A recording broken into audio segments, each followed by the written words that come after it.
E você pode se assentar nesta manhã, glorificando a Deus, porque Ele está aqui neste lugar. Meus irmãos, louvado seja Deus. Levítico é um livro de Moisés. E a Bíblia vai dizer no livro de Êxodo, capítulo 1, que José agora já havia morrido e desce um povo para o Egito. Só que esse povo, ele se multiplica. E agora quem está reinando é um novo faraó. A Bíblia vai dizer que esse faraó que está reinando, ele fica meio indignado, porque quanto mais ele afligia o povo hebreu, mais o povo crescia. A Bíblia diz que o povo, ele crescia de uma tal maneira que... Obrigada, minha irmã. Que o novo faraó, ele começa a observar e dizer: a gente precisa parar esse povo. Aí a Bíblia diz que ele aumenta a carga horária do povo, mas o povo não parava de trabalhar. E a Bíblia diz que o novo faraó vira para as parteiras e diz assim: ó, a gente tem que parar esse povo. Se for homem, quando nascer você mata, mas se for menina, deixa viver. A Bíblia diz que as parteiras eram tementes a Deus, Zifrá e Puá. A Bíblia diz que elas não acataram a ordem que o rei havia dado. O rei manda chamar elas e pergunta: por que vocês não estão obedecendo aquilo que eu estou mandando? E elas viram para o rei e dizem assim: ó, as hebreias são diferentes das egípcias. Quando a gente chega para ajudá-las no parto, elas já deram a luz.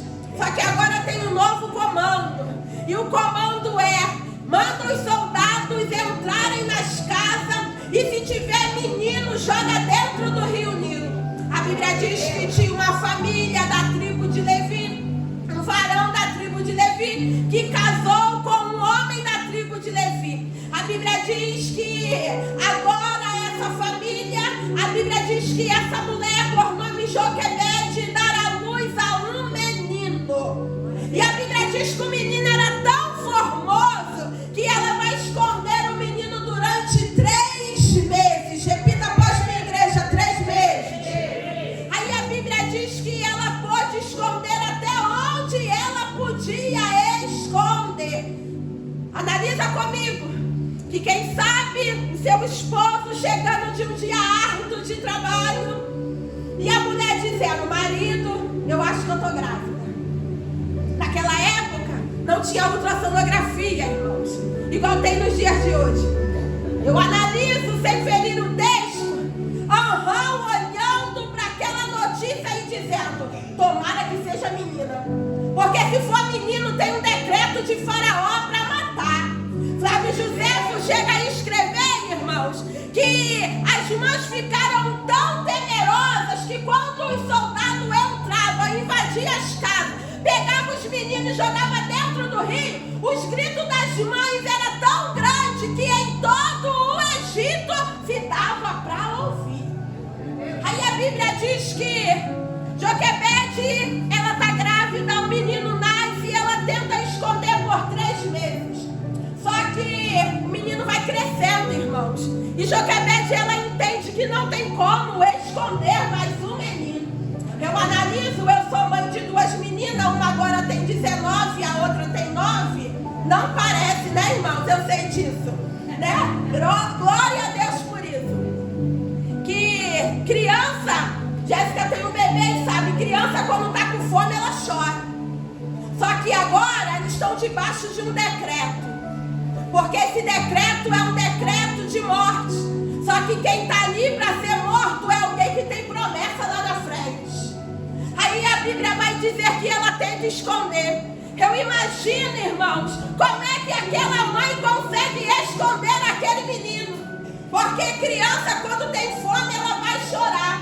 Só que eu vou analisar Joquebede usando uma estratégia, olhando para toda a sua casa, olhando para o seu esposo Arão, olhando para sua filha Miriam, olhando, louvado seja Deus, para o seu marido, olhando para o seu outro filho que era Arão e dizendo: a gente é da tribo de Levi. Se a gente é da tribo de Levi, a gente é uma tribo de levita. Então, se a gente é levita, a nossa casa tem que ter adoração. Tem um decreto de morte lá fora. Só que se a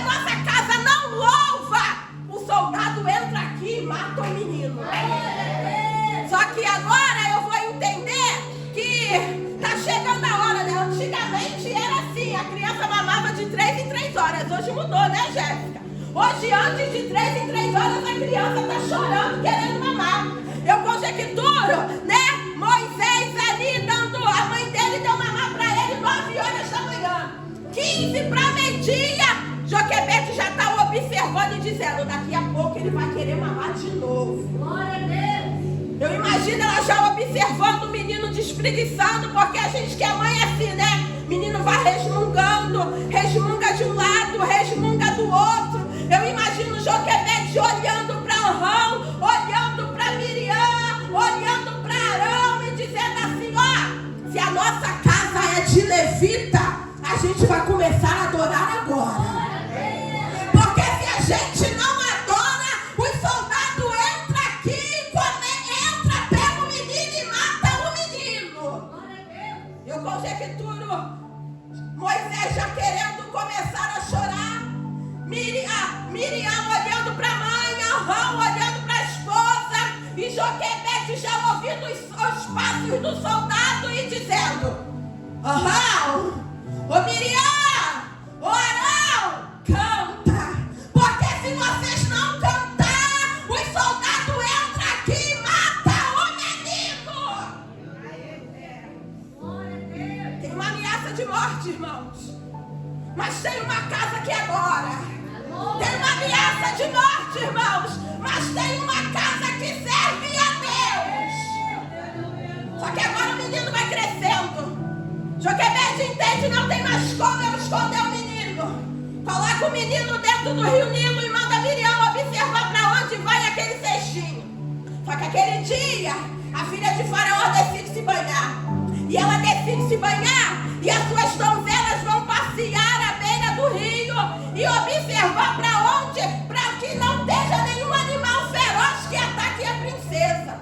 Só que ela observa que tem um cestinho. E ao ela observar que tem um cestinho, ela diz assim: ó, tragam esse cestinho até a mim. Só que você analisa o texto que está lá em Êxodo 2, a Bíblia vai dizer que quando ela abre aquele cesto, missionária, o menino ele chora. Perceba que até antes da filha de Faraó abrir, ele não havia chorado. Só que quando ela abre, ele chora. E quando ele chora, a primeira coisa que ela diz é: do menino das hebreias é este rapaz. Como é que ela percebe que ele era hebreu se nem o título tinha? Como é que ela percebe que ele é hebreu se não tinha nenhum bilhete identificando ele? Uma certa feita, lendo esse texto, o Espírito Santo gritou para mim e disse assim: Flávia, ela reconhece porque quem é meu é diferente. Quem é do altar é diferente. Aí Deus me fez lembrar que uma certa feita eu trabalhava de telemarketing na Claro. E eu fazendo umas ligações para os clientes, eu liguei para a casa de uma senhora, me identifiquei, dei o nome, né, da empresa que eu trabalhava. E a moça do outro lado, quando eu disse bom dia, ela não respondeu com bom dia, ela disse: a paz do Senhor Jesus. Aí eu fiquei intrigada. E eu apresentei o produto, mas fiquei curiosa, Jéssica, e perguntei para ela: se ela me conhece de algum lugar? Quem sabe reconheceu a minha voz? Aí ela disse: não, porque quem é do céu até a sua fala é diferente. Aí Miriam está observando a filha de Faraó falando. Ela chega e diz assim: ó, minha senhora, a senhora quer que eu arrume uma ama para essa criança? Ela disse: eu quero. Aí eu imagino Miriam voltando para casa gritando, irmãos, gritando: mãe, mãe. Eu imagino Joquebede colocando a mão na cabeça dizendo: não acredito. O cestinho deve ter virado dentro do rio Nilo. O menino deve ter morrido afogado. E ela sai para fora e diz: que foi, Miriam? E ela diz: a filha de Faraó está mandando te chamar. Mãe, ela chama meu irmãozinho, que é uma ama para amamentar ele, irmãos. Eu imagino ser feliz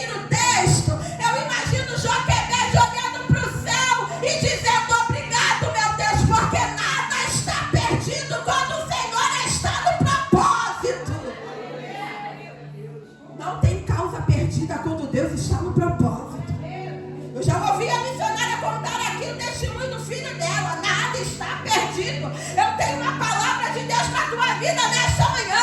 A tua casa não está perdida, os teus filhos não estão perdidos, o teu casamento não está perdido. Se Deus está no propósito, continua que vai valer a pena. A Bíblia diz que ela vai lá, e quando ela vai e ela está saindo com o menino, a filha de Faraó vira para ela: ei, moça, eu imagino ela dizendo: ah, não, ela vai pegar o menino de volta. Mas sabe o que a filha de Faraó diz para ela? Não ficará só assim, eu te pagarei o teu salário. Perceba que quem obedece à voz do comando de Deus tem recompensa, irmãos. Ela cria o menino e ela traz quando o menino já é grande. E sabe qual fica o nome do menino? Moisés. Porque das águas o tenho tirado. Deixa um propósito para a vida de Moisés. Porque nada acontece na nossa vida sem um propósito, irmãos. E Moisés, ele começa a escrever alguns livros. E dentre eles é o livro de Levítico, que é o terceiro livro da Bíblia, o qual nós acabamos de ler. Levítico 6, irmãos. Esses 5 livros que Moisés ele escreve, ele é chamado de Pentateuco. Alguns conhecem ele como o livro da Torá, que vai significar leis e instruções que Deus dava para Moisés passar para o povo. Só que agora, esse livro de Levítico é uma referência para os levitas da época, o qual eles eram atribuídos para a tribo e responsável pelos sacerdotes. Só que a Bíblia vai dizer que quando Moisés ele escreve esse livro de Levítico, tem uma palavra em hebraico que Deus dá o direcionamento para Moisés, que vai significar paraxá. Paraxá, o significado dele é porção. Dada uma porção. Só que agora Deus está instruindo a Moisés a liberar uma porção para o povo. Para liberar uma porção para quem vai ouvir as suas instruções. E quando eu vejo Moisés, ele dando a instrução aqui no capítulo 6, a Bíblia vai dizer que ele dá essa instrução porque ele vai dizer assim, ó, é uma porção diária. Analisa comigo, porque quem compra uma pizza, ele não come essa pizza por inteira, né? Ele vai comendo por partes, né? A pizza ela já vem cortada e vai comendo diariamente. Quando Moisés está escrevendo o livro de Levítico, ele está liberando para o povo e dizendo: eu trago essas instruções para vocês, para que vocês comam elas por parte. Esse capítulo 6, do qual nós lemos, irmãos, é chamado em hebraico. Agora, Moisés está trazendo para o povo dizendo: a primeira parte é paraxá, porque vai significar porção. A segunda parte vai significar em hebraico tissa, que vai significado dada uma ordem. Moisés, agora você vai dar uma ordem para esse povo. Por quê, Flávia? Porque se você analisar o capítulo 6, a Bíblia vai dizer que era Deus através de Moisés, dando uma instrução para Arão, que era sacerdote, para poder ele fazer tudo conforme Deus mandava, para que ele não repetisse os erros que seus filhos cometeram. Como assim, Flávia? Porque a Bíblia vai dizer que os filhos de Arão, eles vão dar um sacrifício para o Senhor, e esse sacrifício eles não é aceito. Por quê, Flávia? Eles dão um sacrifício de qualquer maneira. Só que eu vou entender, irmãos, porque quando a gente fala de fogo, o fogo ele remete a avivamento. Mas se você olhar, avivamento vai muito mais além do que fogo. Avivamento é um quebrantamento de dentro para fora. E quando eu vou ler esse tema, eu estava analisando ele, que vai dizer: o fogo arderá continuamente sobre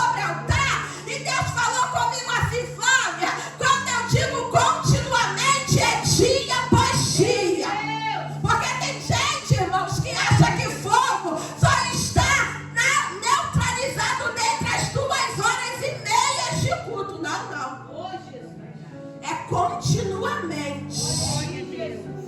O fogo pega aqui, não pega? Mas também continua pegando lá dentro da tua casa. O fogo pega aqui, pega, mas também continua pegando lá no teu trabalho. Esse fogo que a gente sente aqui, ele não pode ficar só aqui não. Ele tem que ser espalhado por onde a gente vai. Só que agora, Moisés, ele está escrevendo, e esse chamado é de Tissá, que seja dada uma ordem. E a ordem que Moisés está dando é: olha, eu quero que o povo ele siga 3 instruções. Como assim, Moisés? 3 instruções. Porque o fogo não está só relacionado nos 2h30 que a gente cultua. Hoje aqui não. Hoje começou 9, termina às 5, não é verdade? Mas quando você for embora para a tua casa, esse fogo tem que dar continuidade também. Porque Deus está instruindo a Moisés para liberar para Arão, que era sacerdote, dizendo: fogo que queima continuamente é o fogo que faz ouvir, receber e sentir. Eu já senti esse fogo aqui nesta manhã, você sentiu? É um fogo que nos faz ouvir, receber e sentir. E essa ordem é: Moisés, diga para Arão, a primeira coisa, diga para ele que ele tem que tirar, remover toda a cinza que fica em cima do altar. Era Deus olhando para Moisés e dizendo assim: ó, diga para Arão que para ter vitória tem que haver sacrifício. Diga para Arão que para ver fogo queimar tem que remover algumas sujeirinhas de cima do altar. Só que hoje, no século 21, Jéssica, alguns não querem ter trabalho de mover as cinzas de cima do altar, não. Tem alguém olhando e dizendo: se eu começar a limpar o altar, a casa fica vazia. Mas deixa eu te dar um recado nesta manhã: com 1 ou com 2 ou com 3, se Jesus te venema.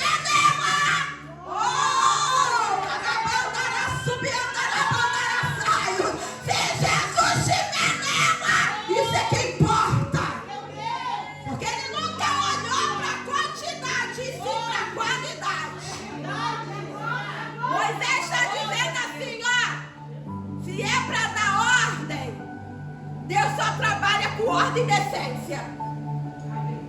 Se é para dar ordem, Senhor, eu vou dar, porque suas coisas são organizadas.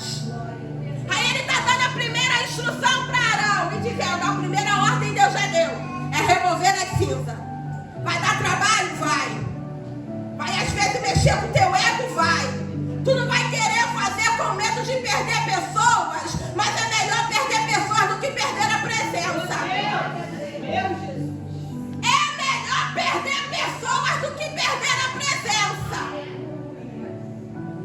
Eu fui trabalhar domingo, Jéssica, e teve uma ocasião lá no trabalho e eu fui dispensada. Não pude vir embora porque não tinha ninguém para me render. Fiquei até na segunda. E segunda, voltando dentro do metrô, eu falando com Deus e disse: e agora, Senhor? Como vai ser? Como vou pagar as contas?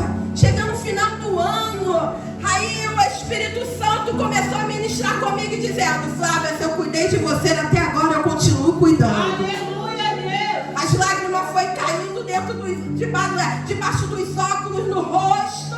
E eu sentei do lado de uma senhorinha. E ela me catucou, ela fez assim pra mim, ó, missionária. E eu olhei, sorri pra ela, ela disse pra mim assim, ó: Deus não perde o controle. Meu Deus. Aí eu cheguei em casa, contei pra minhas meninas. Aí eu disse, e a minha caçula é muito esperta, ela disse assim: mamãe, e como vai ser? Eu falei: Deus me disse dentro do metrô que ele não perde o controle. Aleluia. À noite fui pro culto de libertação. Pela misericórdia eu dirigi um culto. A pressão lá em cima, irmãos, a 15. E eu dirigi um culto e eu disse: Senhor, eu não vou rejeitar a oportunidade de dirigir um culto. Eu dirigi um culto, uma dor na nuca, uma dor na cabeça, pressão a 15. E Deus ministrou no meu coração e eu sentada indagando a Deus e pedir para um levita louvar ao Senhor, e um louvor que o levita louvou na hora da oferta foi: eu não perdi o controle, não. Aí eu falei com Deus, eu disse a palavra que tu liberou para mim lá dentro do metrô. Falei: mas Senhor, e Deus gritou no meu ouvido, irmãos: Flávia, eu te faço perder coisas para não perder você. Tem situações que vai ser necessário você perder. Tem situações que vai ser necessário você remover do teu caminho, para que o fogo ele pegue. Segunda ordem que Moisés ele instrui para Arão: Arão, troca a vestimenta. Porque o sacerdote que era escolhido naquele dia, irmãos, para trazer o holocausto para o altar, por ele fazer a limpeza do altar, as suas vestes se sujavam. E quando ele tinha que repor a lenha novamente, ele não poderia ficar com a mesma vestimenta. Aí tem alguém do lado de fora olhando, dizendo: Arão vai trocar de roupa para quê, homem? Só sacode a poeira. Aí Deus está olhando para Arão e dizendo: não, Arão, tem que trocar a vestimenta, porque a sujeira a lenha não pega. Às vezes, irmão, não era vestimenta carnal, é espiritual. Troca ela nesta manhã, troca. Quem sabe tu tá olhando e tá dizendo: mas Flávia, minha vestimenta tá limpa. Glória a Deus por isso. Mas como é que está o seu coração? Já liberou aquele perdão? Já? Isso também causa sujeira na vestimenta espiritual. Já liberou alguém que Deus já mandou tu liberar há muito tempo? Muda o ciclo. Muda! Aí a terceira ordem é: o fogo do altar não pode se apagar. Mas como assim, Senhor? Ou seja, Arão tem que manter o fogo aceso todos os dias. Aleluia! Mas como, Senhor? Não é só voltado por dias de culto, não. Domingo, quinta-feira. Não. É todos os dias. Na segunda, é na terça, é na quarta, é na quinta, é na sexta, é no sábado e no domingo. Mas, Flávia, situações cinza, remove a cinza e coloca a lenha de novo e deixa o fogo queimar.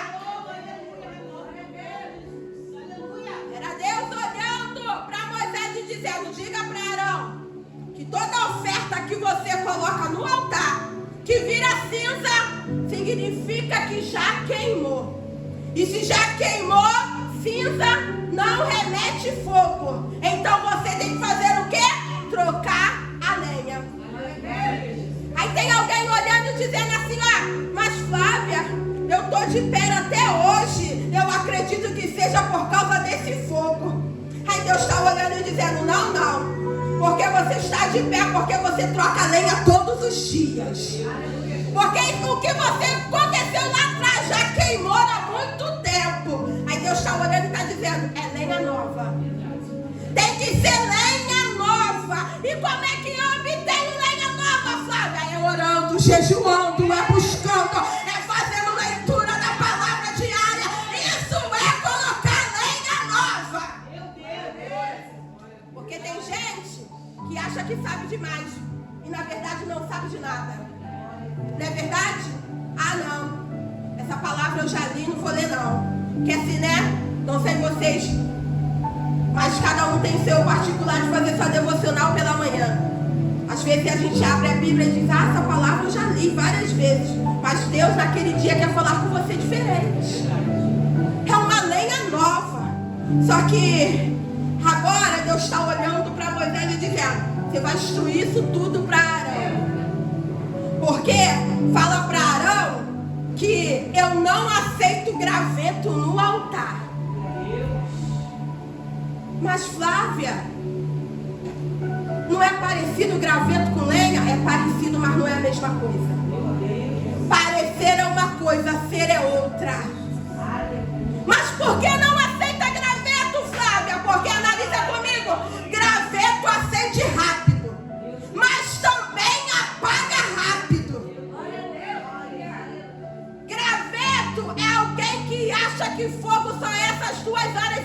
a gente cultua e presta culto para Deus. Só que Deus não quer graveto nos dias de hoje. Deus quer lenha. Mas graças a Deus que nesta manhã vem crentes aqui que não é graveto. Graças a Deus que nesta manhã venham crentes aqui passar um dia com Deus. Porque eles digam, Senhor, se até hoje eu fui graveto, a partir de hoje eu quero ser lenha. Segundo tipo de lenha que Deus não gosta no seu altar é lenha velha. Porque, perdão, é lenha nova. Porque lenha nova, quem conhece, sabe, né? Quem faz festa junina em casa e faz aquela fogueira, sabe que a lenha nova, ela até estala, né? Aquelas madeiras novas. Só que quando você olha, só está saindo fumaça, não tem fogo. Você vai olhar e você diz, ah, tem fumaça, não tem um ditado que diz, aonde a fumaça há fogo. Mentira. Tem fogo nenhum, irmãos. Tu abana, só sai fumaça. Aí Deus está olhando e está dizendo assim, quando tu chega perto dela, não tem fogo. Aí Deus está olhando assim, ó, é aqueles crentes que vivem de aparência. Se diz ser uma coisa que não é. Tá que nem o povo escribas e fariseus. Você bem sabe que eles queriam sempre achar um erro em Jesus. Uma certa feita, os discípulos estão chegando da rua e eles entram e vão se alimentar. Os escribas e fariseus estão observando, Jéssica, e diz assim, ó, tá tudo errado.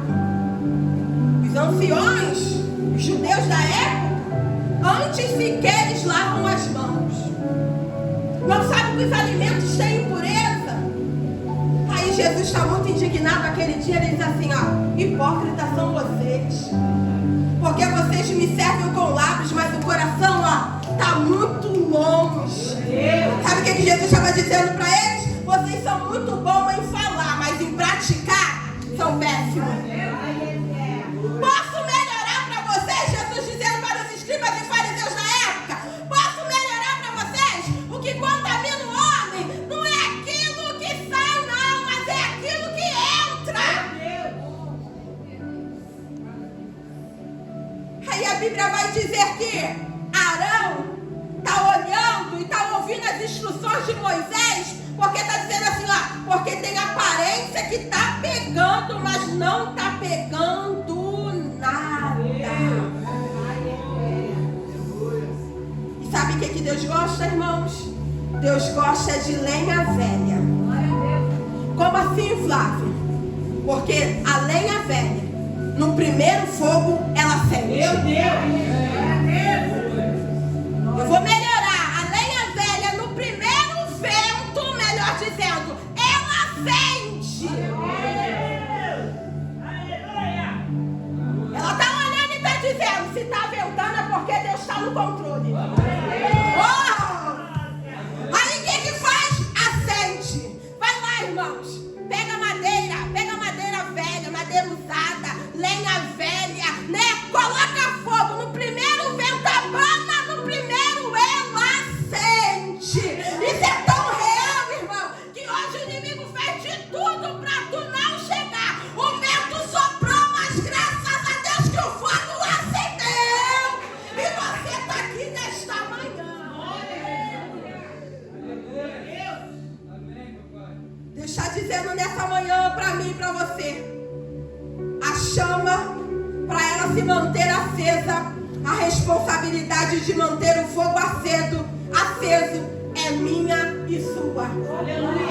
A responsabilidade para se manter o fogo aceso e ardendo continuamente no altar é minha e sua. Porque a Bíblia mesmo vai dizer, né, que Elias, ele está debaixo de uma ameaça de morte. Ele está pensando que ele é o tal da situação. Só que ele vai dizer para Deus, Deus, e agora? Só eu fiquei como profeta. Só que Deus está olhando para Elias e dizendo, para de bobeira, Elias. Só você não, tem 700 ainda que não, 7.000 homens que não se dobraram. Não só ficou você não, Elias, tem ainda 7.000 que não se encurvaram e adoraram a Baal, não. Só que Elias está olhando e dizendo, e agora? Como é que eu vou paralisar os 450 profetas de Baal que ficaram? Elias, vou te dar uma estratégia. Diga para eles, cada um ofereceu um holocausto para os seus deuses. E aquele que o Deus dele responder com fogo, esses vocês vão adorar. Só que eles estão lá, irmãos. Coloca lenha, coloca fogo, clama, pede. Elias é debochado no dia, desculpa a expressão. Elias está olhando para o meio do povo dos profetas de Baal dizendo, grita mais alto, clama mais alto. Quem sabe o Deus de vocês está dormindo, está viajando. Quem sabe eles não estão ouvindo, vocês estão falando muito baixo. Elias está dizendo, me tragam água. Só que agora esse texto mexe comigo, Jéssica, porque aonde tem água e há fogo, a água, né, a gente conhece que a água apaga o fogo. Não é verdade? Só que na lógica humana, a água apaga o fogo, mas na lógica de Deus, não. Deus faz ao contrário daquilo que o homem ele faz, não é assim? Deus não trabalha na lógica humana. A lógica de Deus é diferenciada da do homem. Porque você sabe, tem um louvor que diz que para subir, primeiro a gente tem que descer. Para ganhar, primeiro a gente tem que perder. Né? Para ser exaltado, primeiro tem que ser humilhado. Então Deus nunca trabalhou na lógica humana.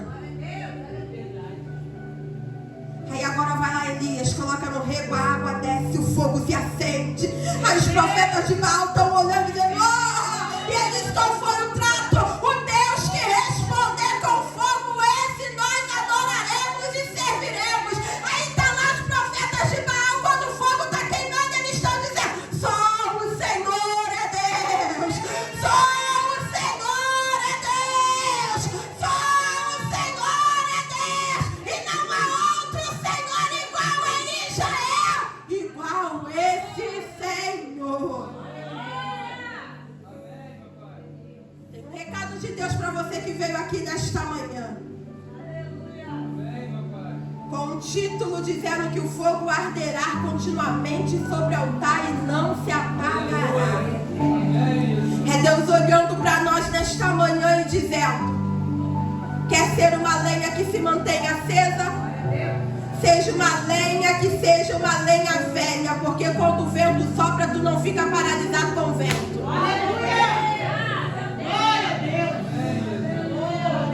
Quando o vento vem ao contrário, você não paralisa com o vento. A Bíblia mesmo vai dizer, né, que aquele que olha para o vento, ele não semeia. Então nesta manhã Deus manda você olhar para ele, porque o vento ele remete fogo. Então você vai se acostumando com o vento, porque no primeiro vento ele não paralisa a tua casa, não paralisa a tua vida, não paralisa as tuas ações com Deus. Aí Deus está olhando para Moisés e dizendo para Moisés assim, Moisés, instrui Arão o que é colocar lenha no holocausto. Porque se eles fizerem, se Arão fizesse igual seus filhos fizeram, eles morreriam. Porque quem tem ar, irmãos, que pensa que engana a Deus. Só que o nosso Deus tem os olhos como chama de fogo. Os filhos de Arão aquele dia estavam convocados a trazer o holocausto para o Senhor. Só que eles estão olhando e dizendo, vamos colocar de qualquer maneira que Deus não vai ver. Só que Deus contempla tudo. E de Deus ninguém zomba. De Deus ninguém escarnece. E fogo estranho com Deus também não rola, irmãos. Ele sabe quem é o fogo verdadeiro e quem é o fogo estranho. Só que ele está olhando aquele dia e está dizendo, vocês vão morrer porque tentaram enganar aquele que ninguém engana. Tentaram enganar quem ninguém engana. Então nesta manhã, para você manter o fogo aceso na tua vida, na tua casa, na tua família. Começa primeiro fazendo a primeira ordem que Deus instruiu a Moisés a dizer para Arão: remove as cinzas, remove as impurezas, remove tudo aquilo que você diz não tem nada a ver. Não é assim que o proverbista ele vai dizer? Não se preocupe com as raposas, não. Se preocupe com as raposinhas, porque é essas que fazem mal às minhas vinhas. É elas que fazem mal às minhas vinhas. Porque a gente olha e diz que pecadinho, pecadão. Não, para Deus tudo é pecado. Nesta manhã a ordem já foi dada: remove a cinza, porque uma vez que tu remove a cinza, Deus se manifesta no meio da casa. A segunda ordem também já foi dada: troca a vestimenta. Lave a vestimenta carnal. Não, muito longe. Deus não trabalha por isso aqui, irmãos. Isso aqui, a traça corrói, a ferrugem. Mas Deus trabalha com isso aqui. O verdadeiro avivamento começa de dentro para fora. Que é onde a gente tem que dobrar os joelhos que o homem não vê, o joelho do coração. Esse é o verdadeiro avivamento. Se tu quer ter um verdadeiro avivamento nesta manhã e quer ter um fogo que não se apaga devido à luta e à prova, se arrependa na manhã deste dia. E a terceira ordem é: acende a lenha. Coloque a lenha. Faça a lenha se manter acesa. Como é que eu faço isso, Flávia? Orando, jejuando, tendo porção diária da palavra de Deus, dia após dia. É todos os dias, irmãos. Mas Flávia, hoje eu não acordei bem. Ore. Flávia, hoje meu dia não está produtivo. Leia a palavra. Flávia, eu estou querendo fraquejar, jejua, porque é o poder dele que vai se aperfeiçoar na tua fraqueza. Para que esse fogo não se apague, a responsabilidade é minha e sua de manter a lenha no altar para que o fogo fique aceso. Vire para essa pessoa que está do teu lado e diga para ela: a responsabilidade é tua. A responsabilidade é tua de manter essa lenha acesa para que esse fogo não se apague. Quem sabe você entrou por essa manhã por essas portas cansado. Você veio, mas foi a própria mão do anjo que veio te arrastando. Aleluia. Graças a Deus por isso, que foi a mão dele que te trouxe. Só que eu já ouvi aqui presbítero louvando que o crente, quando ora, o Senhor responde. O segredo ainda para a lenha se manter acesa é a oração. Ainda há quem não queira orar, irmãos, porque através da oração tem livramento, através da oração tem resposta de Deus, através da oração o fogo se mantém aceso. Lembra da igreja da casa da irmã Maria? Havia uma ameaça de morte para Pedro. Tiago já havia sido morto à espada pela mão de Herodes. Só que agora Pedro está sendo lançado dentro de uma prisão. E dentro dessa prisão, mesmo Pedro sabendo que ele vai ser morto no dia seguinte, o que ele faz? A Bíblia diz que ele dorme. Irmãos, quem dorme sabendo que vai morrer no dia seguinte? Eu, pela misericórdia, ainda moro de aluguel. Meu aluguel vence todo dia 30. Dia 1º já estou preocupado com o próximo aluguel, meu presbítero, né? Mas Pedro, sabendo que ia morrer no dia seguinte, está dormindo. Aí eu vou analisar: Pedro dorme porque ele descansa. E só descansa quem confia. E Pedro confia no Deus do livramento. Porque Pedro vai entender: a igreja está orando incansavelmente por mim. Só que mexe comigo nessa palavra, porque a igreja vai orar incansavelmente crente depois que Tiago morre. Porque a igreja não orou antes, Jéssica. A gente chegou à igreja da casa da irmã Maria, irmãos. A gente só ora incessantemente depois que o mal bate na nossa porta. Aí a gente quer fazer campanha de oração, propósito de 7 dias, 14 dias, 21 dias. Só que nesta manhã Deus está dizendo: quer ter livramento, não ore quando o mal bater na tua porta, não. Ore antes. Temos um hábito muito feio, irmãos, de melhorar a qualidade da nossa oração quando as coisas estão ruins. Só que certa feita, Jesus palestrando com os discípulos disse: eu vou vos ensinar o poder de orar sempre e nunca desfalecer. O nosso problema é que a gente ora hoje, coloca propósito hoje, Deus não responde hoje, amanhã a gente já muda o foco da oração. Só que Deus está instruindo para os discípulos o quê? Incansavelmente.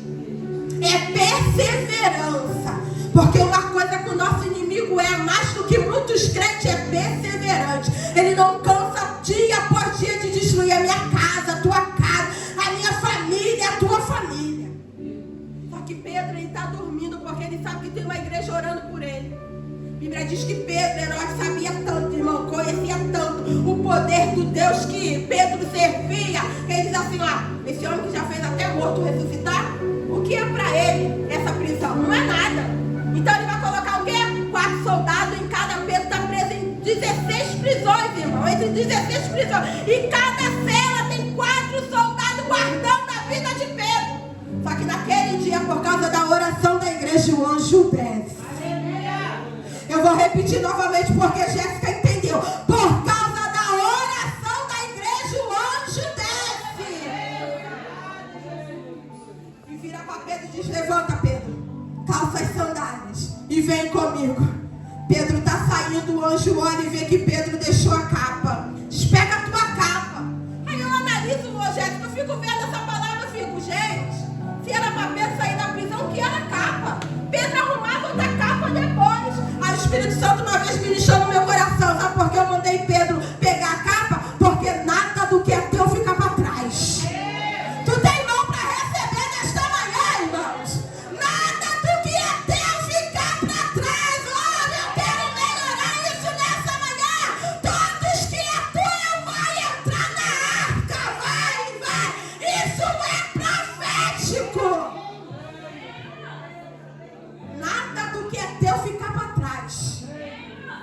Aí sai o anjo com Pedro na porta. Chega do lado de fora, o anjo se ausenta. Eu imagino Pedro dizendo: e agora, anjo, para onde eu vou? E Deus falando ao coração de Pedro: Pedro, daqui até aqui eu te trouxe, mas daqui em diante o caminho tu sabe qual tomar. Pedro lembra? Tem uma igreja na casa da irmã Maria, é lá que eu vou. É a igreja que está orando, é lá que eu vou. A igreja está orando, né, irmãos? Para Deus soltar Pedro. Só que Pedro bate na porta. A menina vai atender. E quando a menina ouve a voz de Pedro, ela corre lá dentro e diz: é Pedro lá na porta. Aí a igreja que estava orando vai dizer o quê? A menina está doida. E a menina está confundindo as vozes. Às vezes a gente é igual a menina. A gente pede tanto a Deus, pede. E quando Ele realiza, a gente, primeira coisa que diz: não estou acreditando. Aí eu imagino Deus olhando do céu, desculpa a expressão, você está de brincadeira, né? Tu acordou todo dia, 3 horas da manhã. Todo dia tu queria subir um monte para mim realizar um milagre. Agora que eu estou realizando, tu diz: não acredito. Ah, gente, porque a gente é assim. Só que eu vou entender que a gente é assim quando a gente não coloca a lenha velha no nosso altar. Quando a gente não coloca a lenha que é para ser usada no nosso altar. Às vezes a incredulidade ela bate com força. Só que nesta manhã Deus está mandando liberar para a minha vida e para a tua vida quanto mais o vento soprar, mais o fogo vai acender. Flávia, o vento está soprando na minha casa, o fogo vai acender. Flávia,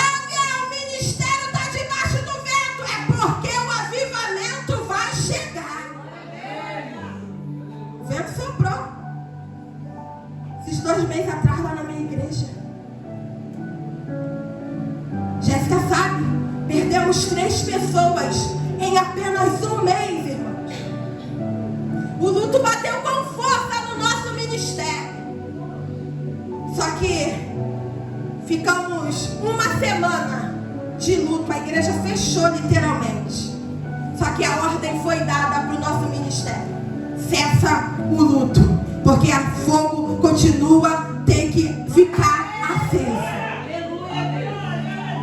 Glória a Jesus. Tem 15 dias que estamos vivendo um verdadeiro avivamento no nosso ministério.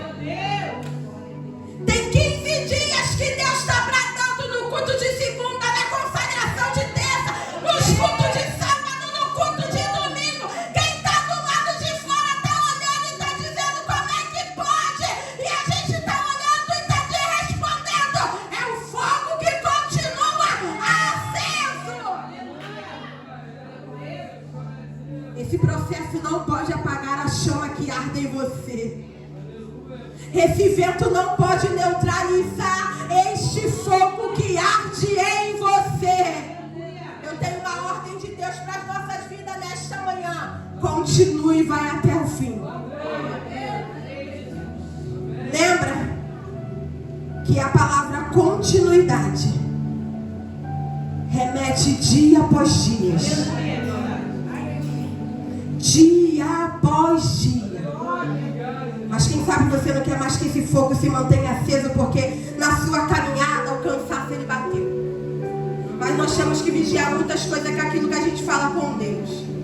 Eu aprendi que Deus fala com o ausente. Deus não fala com o ausente, Deus fala com quem está presente. E quando eu dobrei meu joelho aqui, Deus falou comigo: Flávia, conta só um pedacinho do teu testemunho para a minha igreja.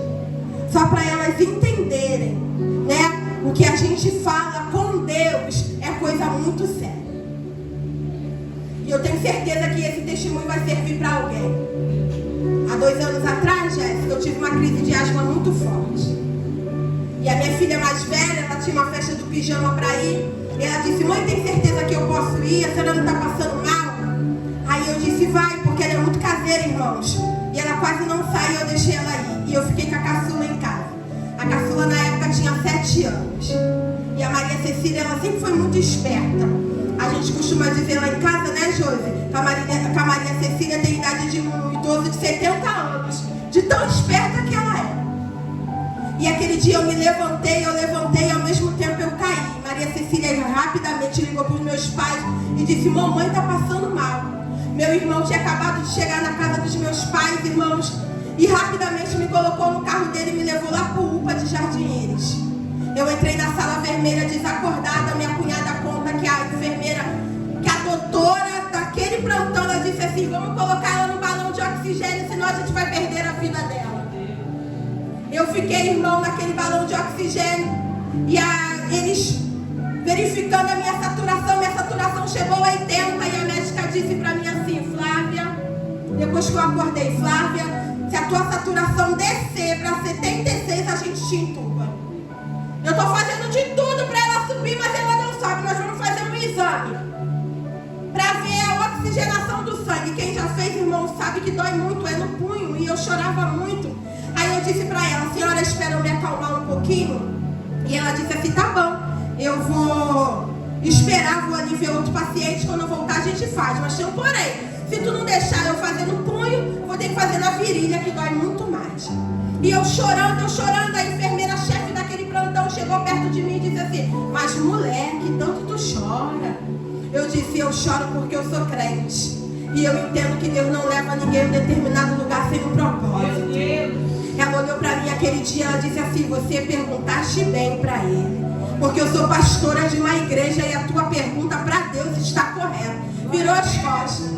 Nisso tinha uma estagiária dando banho no leito no paciente ao meu lado. Ela abriu a cortina, olhou para mim e disse assim: moça, isso é só mais um pro teu testemunho, e fechou a cortina. Nisso, irmão, já tinha 3 dias que eu não dormia devido à falta de ar. Eu peguei no leve sono. E naquele leve sono se apresentou um homem de frente para mim. E ele perguntou para mim assim: ó, e aí, Flávia, tá preparada para ouvir o que eu vim te responder? responder o que você me perguntaste. Sabe por que eu te permiti ficar num leito, numa sala vermelha, perder 96% dos seus brônquios serem fechados e a tua saturação está 80, para tu saber o que realmente é um cansaço. Porque todas as vezes que você dobra o teu joelho, a única coisa que você sabe me indagar é dizer: estou cansada, Jesus. Você não diz outra coisa a não ser: estou cansada. Estou cansada disso, estou cansada daquilo, estou cansada, estou cansada, estou cansada. Então eu fiz você viver na pele o que é um cansaço, para você saber que comigo ninguém brinca.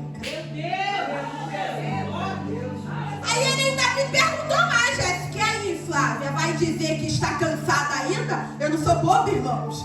Naquele dia de sono, meu presbítero, eu disse para ele: não estou cansada mais não. Eu acordei, olhei para um lado, olhei para o outro, veio a doutora. Ela disse: Flávia, vamos fazer um exame. Ela fez. Ela: daqui a 40 minutos eu volto com o resultado. Ela voltou. E quando ela voltou, ela olhou para mim e disse: menina do céu, o que aconteceu? Tua saturação estava 80. Em 40 minutos ela subiu para 94. Ela disse: se até o final da noite ela subir para 96, eu te transfiro para a sala amarela. De madrugada eu estava sendo transferida para a sala amarela. Quando chegou de manhã, 8 horas da manhã, entrou um doutor muito alto. Eu costumo dizer que eu nunca vou esquecer a fisionomia dele, o nome dele, que ele entrou com uma prancheta na mão, Jéssica, dando bom dia para todo mundo. Bom dia, bom dia, bom dia. E todo mundo respondeu bom dia. Ele olhou para a prancheta e disse assim: quem é a Flávia Cristina? Eu levantei meu dedo e disse: sou eu. Aí ele olhou e disse: eu vim trazer a tua alta. Aí a enfermeira, chefe do plantão da sala amarela, disse: doutor, não tem como. Essa menina estava na sala vermelha, ficou 3 dias na sala vermelha, foi transferida essa madrugada para a sala amarela. Ela tem que ficar em observação. Sabe o que ele disse, Jéssica? Olhou para a prancheta, olhou para a cara dela, olhou para mim e disse assim: eu me chamo doutor Gabriel Monteiro, eu sei o que eu estou fazendo. Virou as costas, meu presbítero, e foi embora.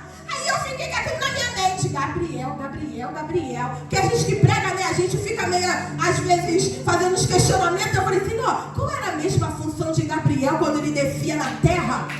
Deus não enviava seus anjos à toa, não, Jéssica. Quando ele enviava com um propósito. Aí Deus falou comigo: Flávia, Gabriel era o anjo da resposta, o anjo mensageiro. Aí Deus começou a palestrar comigo naquele leito de hospital. Ele disse: eu enviei o meu anjo para mostrar para o meu povo que a oração de um justo, ela pode muito em seu efeito. Sabe por quê, Flávia? Porque tem uma igreja lá fora que ora pela tua vida. Aí Deus continuou mais falando comigo. Lembra de Zacarias? Zacarias, naquele dia a sorte tinha caído para ele. E qual foi? Dele levar a petição do povo até mim. Do lado dele, irmãos, para o anjo. O anjo Gabriel catucou no ombro dele e disse: Zacarias, Zacarias, a tua oração foi ouvida, Flávia. A oração que Zacarias estava fazendo naquele dia, não. Que aquele dia Zacarias estava nem orando por ele, estava orando pelo povo. A oração que Zacarias fez há muito tempo atrás. Sabe o que Deus me trouxe nessa manhã para poder liberar para a tua vida? Nunca cesse de orar. Mas quando orar, saiba como falar com teu pai, porque ele prova as tuas palavras. Ele provou a minha. Ele me fez sentir na pele o que é um cansaço. Tu pensa que hoje eu digo para Deus que eu estou cansado? Estou nada. Por mais que eu esteja cansado, eu falei: Senhor, eu sei que o Senhor renova minhas forças. E nesta manhã eu quero liberar isso para a tua vida nesta manhã. O cansaço não vai fazer com que o fogo se apague na tua vida.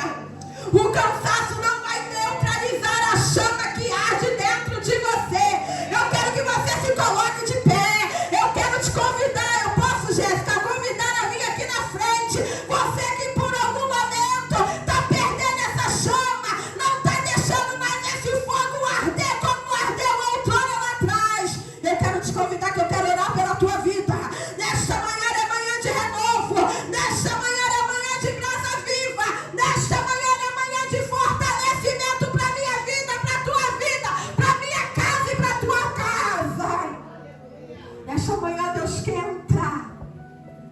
fazer com que você remova a cinza. Troque a vestimenta e deixe o fogo dele queimar. E deixe o fogo dele queimar. Deus é bom em todo tempo, irmãos. Coloque a mão no teu coração. Coloque a mão no teu coração e começa a falar com Deus aí nesta manhã. Quase entrando para a tarde, 3 para o meio-dia. Começa a dizer para ele: Deus, o fogo que queimou outrora, quando eu levantei a minha mão, eu quero que queime hoje, nesta manhã. Deus, eis aí a vida da tua igreja. Deus, eis aí a vida do teu povo. Deus, eis aí, Senhor, entra na manhã deste dia. Senhor, faça arder novamente. Entra, Senhor, nesta manhã. Senhor, resolve, Senhor, as causas da tua igreja. Deus, não basta nesta situação. Ajuda essa moça, Jesus. Fortalece a vida dela.